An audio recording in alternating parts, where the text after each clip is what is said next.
আসসালামু আলাইকুম। দেখতে পারতেছেন ছড়িয়ে ছিটিয়ে রয়েছে কি সুন্দর কচুরি পানা। এই কচুরি পানা দিয়ে কত কিছুই করা যায়। অনেকের রয়েছে তা জানা, আবার অনেকের রয়েছে অজানা। পুরাতন ব্রহ্মপুত্র নদী খনন করার ফলে সারা বছরই থাকে পানি, সেই পানিতে থাকে মাছ। মাছ ধরাই বর্তমানে অনেকের হয়ে উঠেছে কাজ। এই রাশি রাশি যেন কচুরি পানার ফুল দেখতে অনেকটাই সাদা, আবার কচুরি পানার ফুল দিনের বেলায় থাকে তরতাজা, রাত্রের বেলা যেন হয়ে যায় ভেজা, অর্থাৎ সেটা অনেকটাই। আপনারা সেই দৃশ্য দেখতেছেন। আর এই নদীতে মাছ থাকার কিছু কারণও রয়েছে। বিশাল গভীর, বর্তমানে এই নদীটি প্রায় 10 থেকে 15 ফুট গভীর রয়েছে, যেন পুরোটাই একটি পুকুরের ন্যায় পরিণত হয়েছে। চতুর্দিকে ছড়িয়ে ছিটিয়ে আছে সবুজ বাংলার সেই সবুজ ধান চাষ করার দৃশ্য, সাথে রয়েছে কিছু মরিচ চাষেরও। দেখতেছেন এটা একটা মশলা, সেই মশলা দিয়ে আমাদের মায়ের অনেক সুন্দর সুন্দর ঝুল তরকারি করে।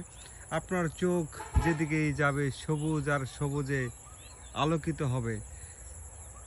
সবুজের বুকে লাল থাকবে এই চিরকাল, যতদিন পৃথিবী থাকে, যতদিন মানব সভ্যতা টিকে থাকে। বলতেছিলাম এই সবুজের বুকে যে সূর্যের কথা, সূর্য দেখেন লাল টকটকে হয়ে যাবে একটু পর, আর সবুজ এখানে বিদ্যমান, সেই অর্থে বলতেছি।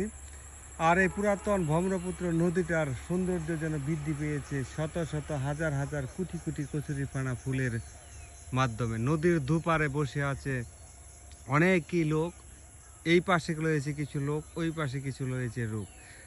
কিছু মানুষ বা কিছু লোক এই নদীর সৌন্দর্য দেখে মনে মনে প্রায় সুখ।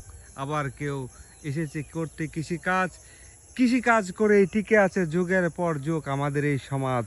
এই সমাজ কৃষির উপর নির্ভরশীল হয়ে মানব সভ্যতার দুই অঞ্চলে গড়ে উঠেছে।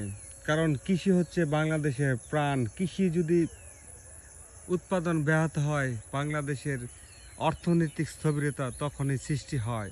দেখতে পারতেছেন সেই গ্রাম, যে গ্রামটি পুরাতন ব্রহ্মপুত্র নদীর তীরেই অবস্থিত। যুগের পর যুগ এই নদী বহমান রয়েছে এই অঞ্চলে। আর এই নদীটি দুটি জেলাকে পৃথক করার ক্ষেত্রে সীমানা প্রাচীর হিসাবে চিহ্নিত রয়েছে। 1947 সালে 14 আগস্ট প্রতিষ্ঠা হয় পূর্ব এবং পশ্চিম পাকিস্তান, এবং 15 আগস্ট প্রতিষ্ঠা হয় ভারত নামক রাষ্ট্র। দুটি পৃথক রাষ্ট্র ব্রিটিশদের কাছ থেকে স্বাধীনতা লাভ করে। পরবর্তীতে 1971 সালে বাংলাদেশ নামক একটি স্বাধীন সার্বভৌম রাষ্ট্র এই পৃথিবীর বুকে প্রতিষ্ঠিত হয়।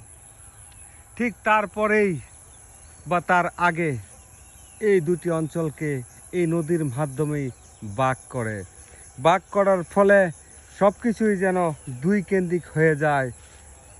কেউ আবার তার নিজের প্রয়োজনে নদীর ওই পারে যায়, আবার কেউ কারো নিজের প্রয়োজনে এই পারে আসে যায়।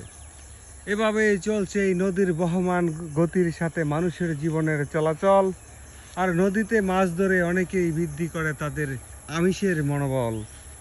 বিদায় নিচ্ছি আজ এই পুরাতন ব্রহ্মপুত্রের রয়েছে যেন কচুরিপানার শত শত ফুলের সাজ।